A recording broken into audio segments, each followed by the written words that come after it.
मेरे अज़ीज़ अहमदों अस्सलाम वालेकुम। मेरा नाम उमर है और आज एक बार फिर मेरे साथ ज़ुहेब हैं। ज़ुहेब की इससे पहले हम एकॉर्ड और टुसॉन का ओनरशिप एक्सपीरियंस आपके साथ ज़ुहेब शेयर कर चुके हैं और आज इनकी ये टुंड्रा है जिसका कुछ अर्सा पहले हमने रिव्यू भी किया था। आज ज़ुहेब इसका ओनरशिप एक्सपीरियंस हमारे साथ शेयर करेंगे। अस्सलाम वालेकुम ज़ुहेब, कैसे हैं आप? वालेकुम अस्सलाम। राइट, अल्हम्दुलिल्लाह। आप कैसे हैं? अल्हम्दुलिल्लाह। थैंक यू सो मच एक दफ़ा फिर से टाइम देने के लिए। अरे नहीं और भाई, हम तो कोई प्रॉब्लम ही नहीं है। तो Zuhaib, tundra, what does this का मीन टू? अगर इसको एक लफ्ज़ में डिफाइन करना हो तो क्या करोगे? Tundra, I know people have said this before about other cars, मगर I think this truly is the definition of a beast. Okay, a beast. And ये जो मरून कलर की आपके पास गाड़ी है इस वक्त, मतलब नॉर्मली लोग जो है ये एसयूवीज़ के अंदर ब्लैक और वाइट्स को प्रेफर करते हैं, सो ये मरून कलर के पीछे क्या थ्योरी है? उमर भाई, मेरे लिए आई थिंक जब मैं गाड़ी ढूंढने निकला था अपने लिए, तो मेरे लिए लाइक स्पेशली जब आप यूज़ गाड़ी लेने जा रहे होते हैं तो I think you should probably look for a car जिसकी कंडीशन बेहतर हो, बजाय इसके कि आपका कलर आपकी मर्ज़ी का है या नहीं है। बाय ऑल मीन्स आपको कलर हो सकता है आपकी मर्ज़ी का मिल जाए, मगर वो गाड़ी आपको आपके पास कम और वर्कशॉप में ज़्यादा खड़ी हो, तो ऐसी गाड़ी का कलर का क्या फ़ायदा। फेयर इनफ, तो कंडीशन के ऊपर आपने प्रेफर किया। एंड कितना टाइम हो गया ये वाली टुंड्रा लिए हुए? आई थिंक इट्स बिन रफली 6 months, a bit more than that. सही, तुम्हें 6 महीने हो गए हैं। एंड सोर्स क्या थी इस गाड़ी को लेने की? I think I found it through my cousin, if I'm not mistaken. से और कंडीशन को ऑथेंटिकेट कैसे किया था सिंस यूज़ गाड़ी ले रहे थे? Then again, मेरा कज़न जो है वो गाड़ी देखता भी है, समझता भी है, तो वो उसने कहा गाड़ी बहुत अच्छी है, मैंने भी चेक कर ली, सीम्ड ओके। सही है, साउंड्स गुड। मुझे ये बताओ कि एकॉर्ड से इसके ऊपर अपग्रेड किया, सो एकॉर्ड के बाद what was it that you are looking for in your next car, that this is what you settle for? तो और भाई, like I said in the accord review, मैं जब गाड़ी स्विच करने लगा था तो I wanted to go for an SUV, and मैं सोच रहा था कि मैं अपने लिए जो है वो एक हाइलक्स, मतलब रीवो या डी मैक्स लेने का सोच रहा था। बट दैट बीइंग सेड, मुझे हमेशा से बड़े इंजन्स का शौक है, and I don't necessarily enjoy cars जिनके अंदर जो है ना वो आपको इवन थोड़ी सी एक अंडर पावर्ड वाली फील आए। Not saying by any means के रीवो या डी मैक्स जो है वो अंडर पावर्ड है, देर ठीक ठाक पावर है उन गाड़ी के अंदर। मगर मैंने रीवो चलाई थी, एक टेस्ट ड्राइव की थी मैंने जानने वाले की, and I was just not happy at all.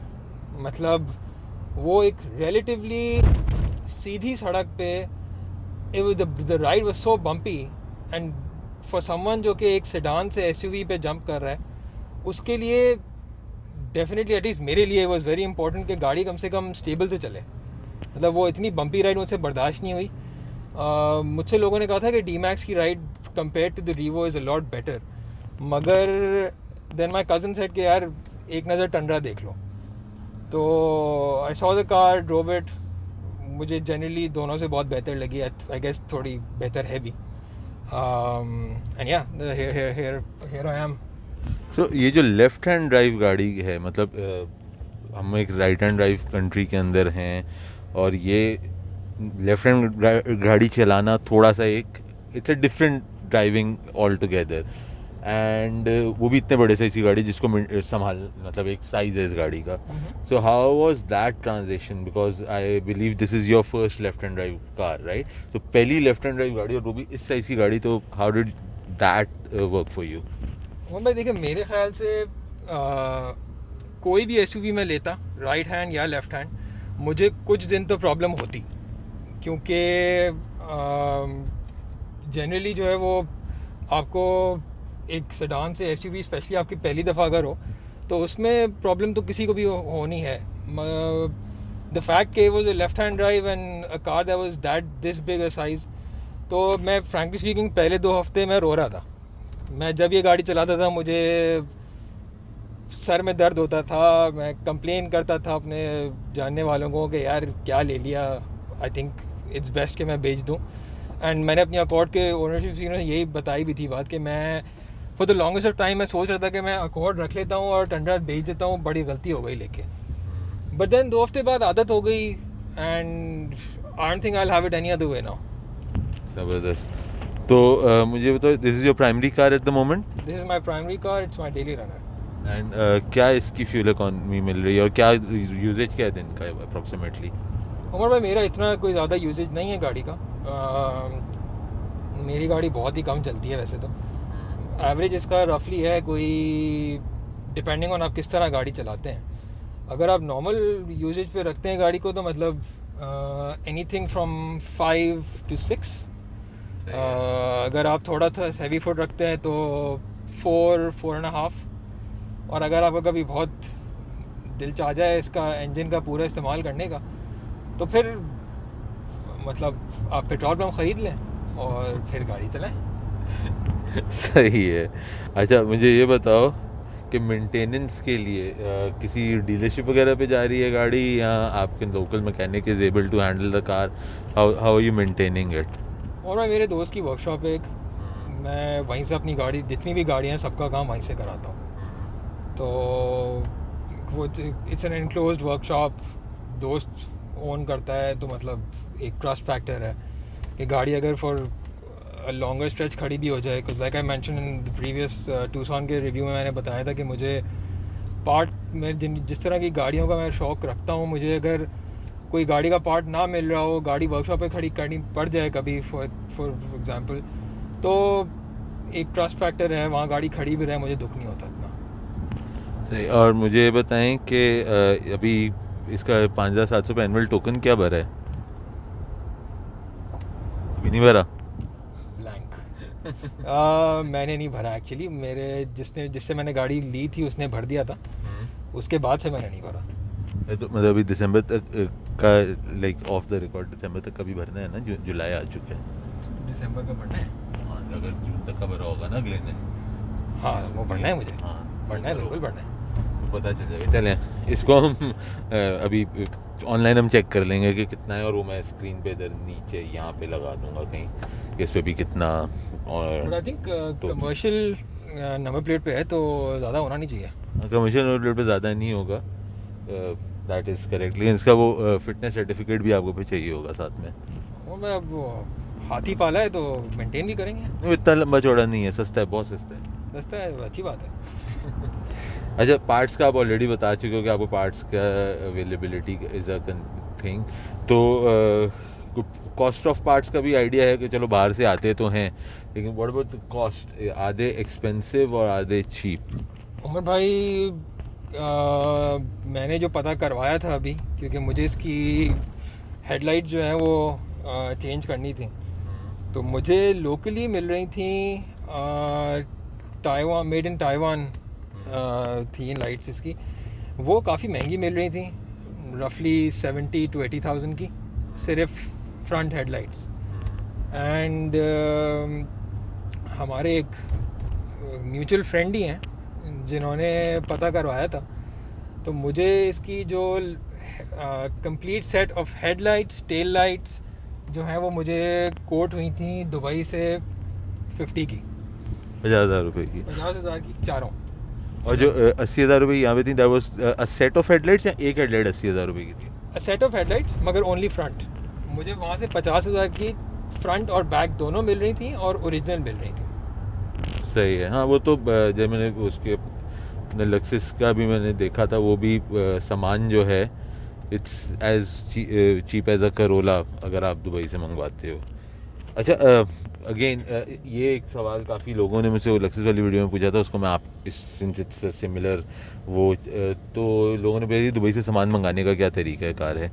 यार उसका तरीक़ाकार ये होता है कि आपके कोई जानने वाला हो जो वहाँ पे हो, आपके ब्याह पे ख़रीदेगा, और किसी आते जाते के हाथ से यहाँ तो भिजवा दो। यहाँ काफ़ी सारी ऐसे फेसबुक ग्रुप्स हैं जो आपको सामान लाने ले जाने में मदद करते हैं वो फिर आपसे एक सर्टन अमाउंट चार्ज करते हैं। मेरे ख्याल से आज के चूँकि फ़्लाइट्स कम है तो तकरीबन 150 दिरहम पर केजी है। वैसे बाय द वे ये एक रेट मिला है मुझे अभी, लक्सिस के किसी ने सामान के लिए बोला कि 150 दिरहम पर केजी एंड दुबई से 3 दिन में सामान आ जाएगा।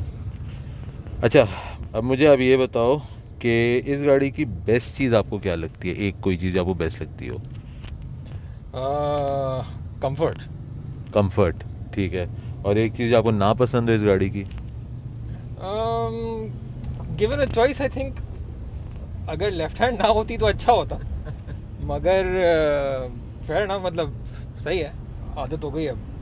ये गाड़ी ऐसी है जो कि राइट हैंड मार्केट के लिए कहीं बनी ही नहीं है, ये है ही लेफ्ट हैंड। मतलब ये सिर्फ एक अमेरिका के लिए गाड़ियाँ बनी और वहीं से यहाँ आई हैं, दुबई वगैरह में गई हैं, तो ये गाड़ी राइट हैंड में है ही नहीं। मैंने सुना है, मतलब कहीं से कोई, मतलब कि शायद राइट हैंड भी एग्जिस्ट करती है कहीं ना कहीं दुनिया में, मगर then again can't be bothered. सही। अच्छा, और इस साइज़ की गाड़ी के लिए पार्किंग फ्रेंडलीनेस के बारे में क्या कहोगे? मतलब how parking friendly is this car? It is not parking friendly at all. मतलब जनरली अगर मुझे कहीं जाना होता है ऐसी जगह जहाँ मुझे पता होता है कि पार्किंग का थोड़ा मसला हो सकता है, तो मैं इस गाड़ी को लेके ही नहीं जाता। सही है। तो और मुझे ये बताएं आप कि क्या उसे कहते हैं, और if you could exchange one feature, जो हमारे एक सवाल होते हैं, तो क्या चीज़ दे के क्या लेना चाहोगे इस गाड़ी में?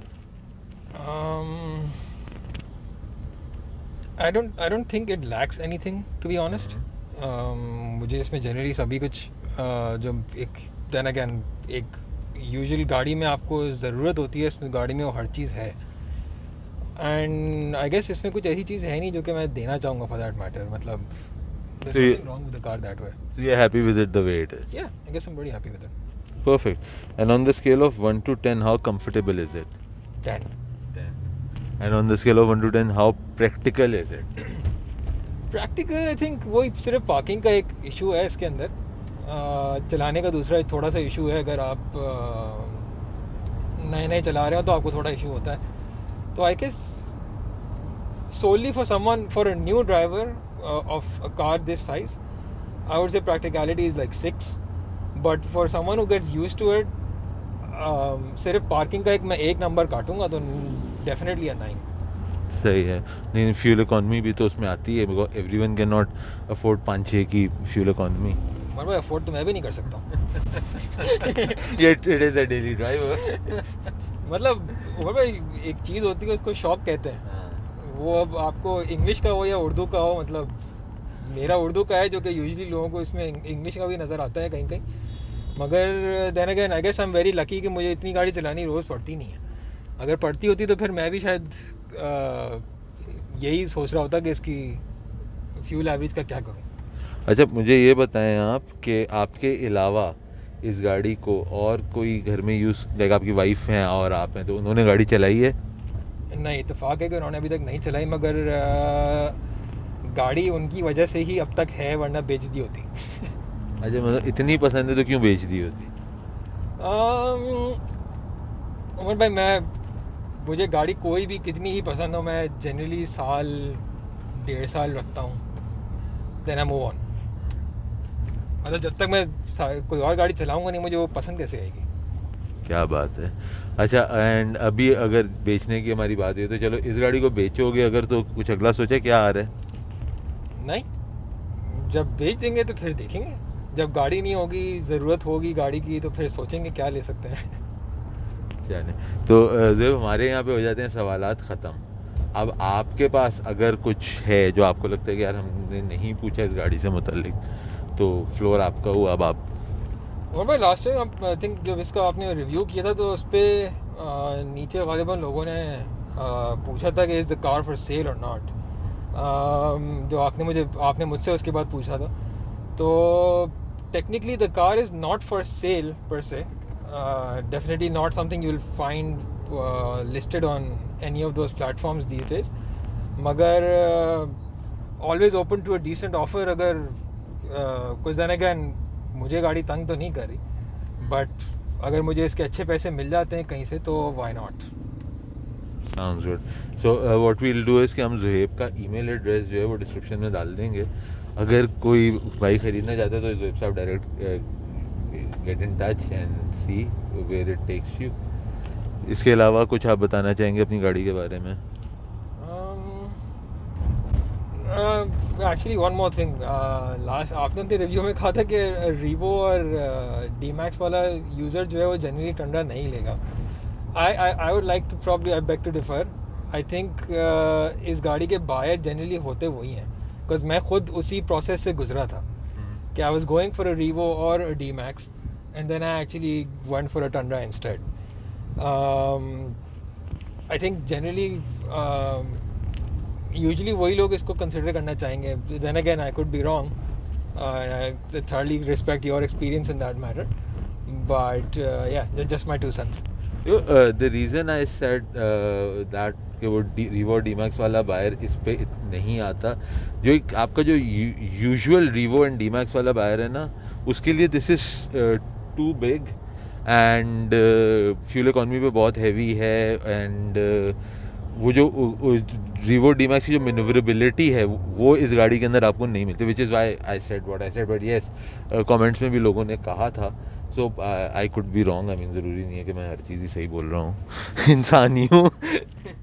ठीक है, तो थैंक यू सो मच जो है आपके टाइम का. आपने टाइम दिया, बहुत बहुत शुक्रिया. नहीं और भाई, आप इतनी मोहब्बत से बुलाते हैं, उसमें ना आने का तो सवाल ही पता नहीं होता. Thank you so much. तो ये था ज़ोहेब के साथ इनकी टुंड्रा का ओनरशिप एक्सपीरियंस. उम्मीद करता हूँ आप लोगों को पसंद आया होगा. अपना और अपने घर वालों का ख्याल रखिएगा. कमेंट्स में अपनी राय से ज़रूर आगाह कीजिएगा.